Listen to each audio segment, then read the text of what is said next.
tentang kenapa Islam ini rusak dan kenapa kaum muslimin hancur lebur dan kenapa Islam ini ditindas oleh orang-orang non-muslim. Ya, sebagaimana yang telah disaksikan bersama. Dan Nabi SAW telah mengabarkan hal ini jauh-jauh hari. Dan ini termasuk mukjizat Nabi SAW. Dan kebenaran akan hadisnya dan kebenaran akan wahyu Allah Azza wa Jalla.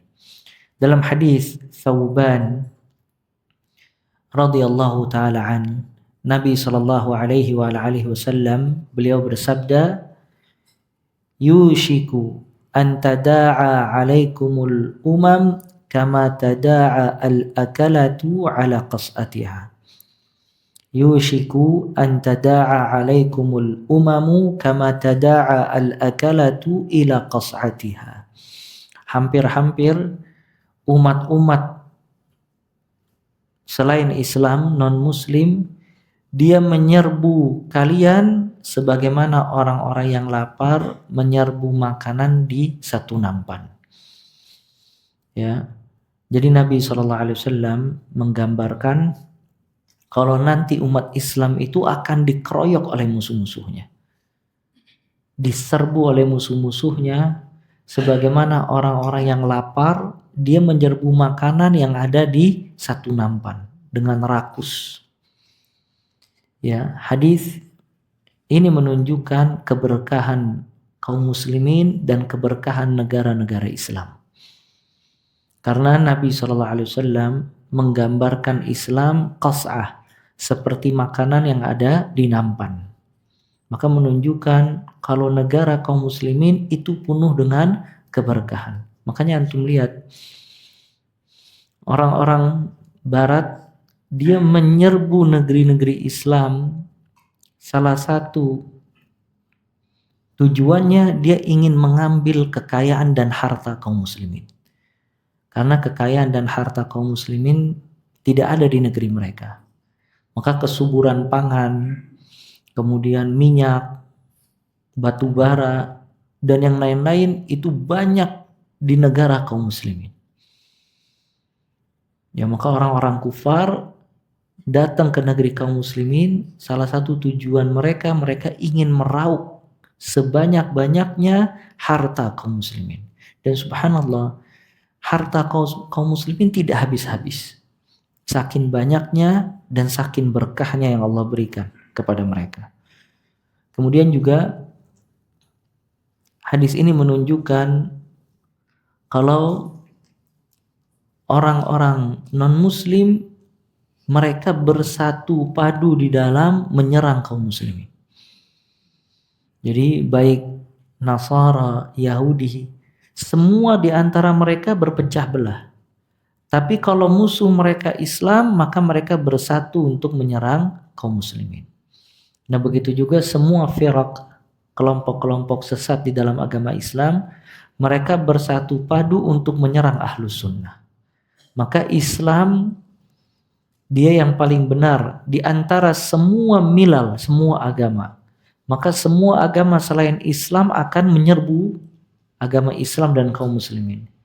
Begitu juga ahlus sunnah, dia yang benar di tengah-tengah semua kelompok-kelompok yang menyelisihinya. Maka semua kelompok yang menyelisih ahlus sunnah akan menyerbu ahlus sunnah, bersatu padu. Tahsabuhum jami'an wa qulubuhum syatta. Kalian menyangka kalau mereka bersatu padu, tapi hati mereka berpecah belah. Dan juga di antara makar orang-orang non-muslim yang disebutkan dalam hadis ini, kalau mereka membuat kaum muslimin berpecah belah. Makanya negeri Syam dulu satu negeri yang besar. Kemudian dibuat menjadi beberapa bagian negara oleh orang-orang non-muslim agar mudah mereka menyerbu kaum muslimin. Begitu juga Timur Tengah dulu satu negara yang satu. Kemudian dibuat berpecah belah. Dan ini juga menunjukkan bahayanya pecah belah atau bahayanya ikhtilaf, perselisihan di tengah-tengah kaum muslimin. Makanya dikatakan al-ikhtilaf azab. Ikhtilaf itu azab karena seseorang apabila sudah pecah dan sudah berselisih, ya tidak bisa bersatu dan saling menusuk satu dengan yang lainnya. Sedangkan ukhuwah, persaudaraan itu kekuatan. Ya, makanya kalau tidak ada dampak dari semua hal kecuali perpecahan, maka perpecahan itu sudah menunjukkan satu dampak yang sangat besar di tengah-tengah kaum muslimin. Ketika para sahabat mendengar ucapan Nabi SAW yang tadi, kalau orang-orang non-muslim akan menyerbu kaum muslimin, lantas para sahabat bertanya, amin qillati bina ya Rasulullah, amin qillati nahnu yawma idzin, apakah karena jumlah kita sedikit pada hari itu? Karena hal tersebut sangat mustahil di benak para sahabat. Karena para sahabat merasakan kejayaan Islam. Bagaimana Islam bisa meruntuhkan negeri-negeri orang kufar. Dan bagaimana kelemahan orang kufar di tengah-tengah kaum muslimin. Mereka membayar jizyah, membayar pajak apabila mereka ingin hidup dan tidak ingin masuk Islam. Dan kaum muslimin memerangi semua negara ya yang tidak ingin tunduk kepada agama Islam. Maka agama Islam tersebar luas di atas muka bumi lewat Nabi SAW dan para sahabatnya. Maka ketika mendengar hadis ini, lantas salah seorang berkata, amin qillati nahnu yawma idzin, apakah karena jumlah kita sedikit pada saat itu wahai Rasulullah, ya, hingga kita diserbu oleh orang-orang non-muslim.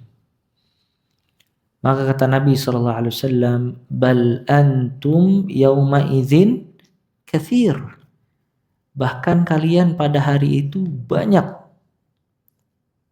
walakinnakum ghutha'un ka ghutha'is sail, namun kalian ibarat buih di lautan. Lihat kata Nabi SAW, namun jumlah kalian pada saat itu sangat banyak. Dan antum lihat sekarang, subhanallah, lebih banyak mana di dunia ini, kaum muslimin sama non muslim? Kaum muslimin dengan jumlah ya penduduk Islam di atas muka bumi yang banyak. Tapi kata Nabi SAW, dengan banyaknya jumlah kalian kaghutha, seperti buih di lautan. Buih ya ikhwah. Kenapa Nabi SAW mengibaratkan kaum muslimin dengan buih? Yang pertama, buih itu jumlahnya banyak, tapi tidak bermanfaat. Beda dengan air laut yang bisa memberikan manfaat. Kalau buih dia jumlahnya banyak dan tidak bermanfaat. Menunjukkan jumlah kaum muslimin yang banyak, tapi sedikit manfaat. Itu buih. Kemudian buih, dia di setiap tetesnya itu membawa kotoran. Artinya ada noda di dalam buih tersebut. Nah begitu juga kaum muslimin diibaratkan dengan buih, artinya ada yang salah dalam diri kaum muslimin. Hingga dia diibaratkan dengan buih. Dan buih berterbangan tanpa arah, tidak tahu kemana. Nah begitu juga kaum muslimin, dia tidak tahu bagaimana mereka beragama. Dan dia tidak tahu arah mana yang harus mereka tempuh. Buih dengan banyaknya jumlahnya tidak bisa menghilangkan haus di dahaga dan tidak bisa membasahkan tubuh. Maka sedikit manfaatnya. Dan ini juga menunjukkan kalau kaum muslimin bukan dengan banyaknya jumlah. Dan hak kebenaran itu tidak pernah patokannya jumlah yang banyak. Dan Allah Ta'ala di dalam Al-Quran, Nabi SAW di dalam hadisnya menjelaskan, kalau yang benar, yang selamat itu jumlahnya tidak banyak. Dan Allah Ta'ala banyak mencela mayoritas dan banyak memuji minoritas. Allah berfirman di dalam Al-Quran, wa in tuti' aktsara man fil ardi yudilluka an sabilillah. Kalau seandainya kalian mengikuti sebagian besar orang di atas muka bumi yudilluka an sabilillah.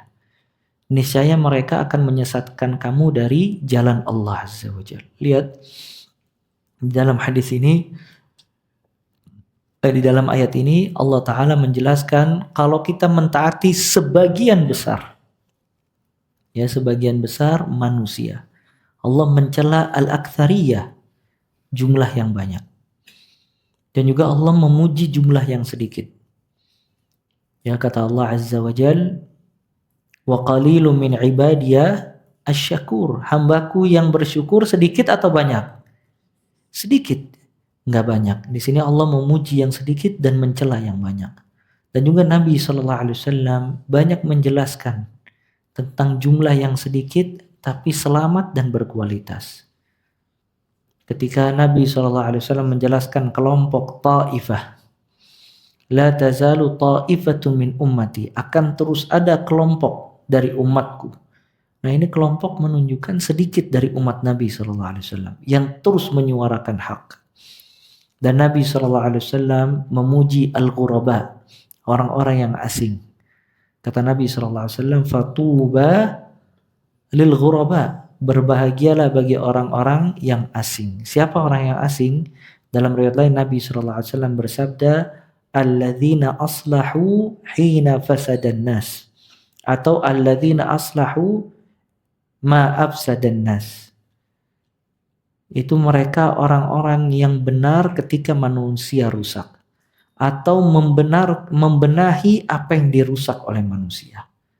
Maka karena mereka benar di tengah-tengah orang yang rusak menjadi gharib, menjadi asing. Nah ini semua menunjukkan kalau mayoritas kaum muslimin atau mayoritas orang tidak selalu di atas kebenaran. Maka salah kalau orang menjadikan patokan kebenaran itu mayoritas. Salah. Ya, yang benar adalah kembali kepada kitab Allah dan sunnah Nabi SAW. Lihat di sini kata Nabi SAW, bal antum yauma idzin katsir. Bahkan kalian pada hari itu banyak, walakinnakum ghutha ka ghutha'is sail. Tapi kalian buih bagaikan buih di lautan. Ya, bagaikan buih di lautan. Nah, ini menunjukkan tadi kita sebutkan al-aktsariyah, kebanyakan dan mayoritas itu tidak menjadi patokan kebenaran. Dan Ibnu Mas'ud radhiyallahu taala an ketika mendefinisikan jamaah ahlus sunnah wal jamaah, kata Ibnu Mas'ud radhiyallahu an, al-jamaah ma wafaqal haqq wa in kunta wahdak fa antal jamaah hina idzin. Dikatakan jamaah yang mengikuti kebenaran. Walaupun engkau seorang diri, kalau engkau mengikuti kebenaran, maka engkau dikatakan al-jamaah. Jadi semua yang mengikuti hak, dia di atas kebenaran walaupun menyelisihi sebagian besar manusia. Dan ini juga batilnya perkataan orang yang mengatakan barang siapa yang menyelisihi as-sawad al-a'zam, hitam yang besar, maksudnya sebagian besar kaum muslimin, maka dia tersesat. Ini salah. Yang benar adalah seseorang kembali kepada Allah dan dia mempelajari Al-Quran dan Sunnah hingga menemukan kebenaran. Kemudian kata Nabi SAW, selain kaum muslimin, dia seperti buih di lautan, banyak tapi tidak bermanfaat. Nabi SAW melanjutkan, wala yanzi'annallahu min suduri aduwikum al-mahabata minkum. Dan Allah Ta'ala akan mencabut dari hati-hati musuh kalian rasa takut kepada kalian. Jadi Allah Ta'ala akan mencabut rasa takut dalam hati-hati musuh kaum muslimin. Ya, artinya orang non-muslim nggak takut lagi dengan orang Islam. Dicabut rasa takut tersebut oleh Allah Azza wa Jalla. Di antara keistimewaan umat Nabi SAW dan di antara keistimewaan Nabi SAW yang tidak diberikan kepada nabi-nabi yang sebelumnya, kata Nabi SAW, nusirtu birra'ab masirata syahrin. Aku ditolong oleh Allah dengan rasa takut di dalam hati musuh sebulan sebelum perang. Jadi sebulan sebelum perang itu Allah sudah memasuki rasa takut di dalam hati-hati musuh-musuh Islam untuk menghadapi kaum muslimin. Mereka nggak bisa tidur, mereka nggak bisa makan, mereka nggak bisa istirahat. Dipenuhi dengan rasa takut. Sedangkan subhanallah kaum muslimin dimasukkan oleh Allah sakinah, ketenangan. Makanya ketika di perang Badar, kaum muslimin jumlah yang sedikit tapi di malam hari bisa tidur. Menunjukkan adanya sakinah, ketenangan. Sedangkan orang-orang kufar dia dimasuki oleh Allah rasa takut. Nah cuman mana rasa takut ini pada zaman sekarang? Lihat subhanallah, yang membunuh kaum muslimin, menindas kaum muslimin orang-orang non-muslim. Tanpa ada rasa takut sedikit pun dengan jumlah kaum muslimin yang banyak. Dan orang-orang non-muslim menjuluki kaum muslimin ini singa yang tidur. Artinya selama dia tidur terlelap, selama itu pula kita bebas melakukan apa saja. Ya. Nah makanya lihat subhanallah, rasa takut tersebut dicabut oleh Allah Azza wa Jalla. Kata Nabi SAW, وَلَا يَنْزِعَنَّ اللَّهُ مِنْ صُدُورِ عَدُوِّكُمْ الْمَهَابَةَ بِكُمْ. Allah Ta'ala mencabut rasa takut dalam hati-hati musuh kalian kepada kalian. Maka kaum muslimin tidak ada wibawa lagi sama sekali. Kemudian وَلَا يَقْذِفَنَّ اللَّهُ فِي قُلُوبِكُمْ الْوَهَنَ. Dan Allah memasukkan ke dalam hati kalian al-wahan. Para sahabat bertanya, qalu ya Rasulullah wa mal wahan. Wahai Rasulullah, apa itu al-wahan?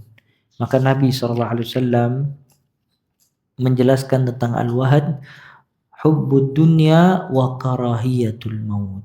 Cinta dunia dan membenci kematian.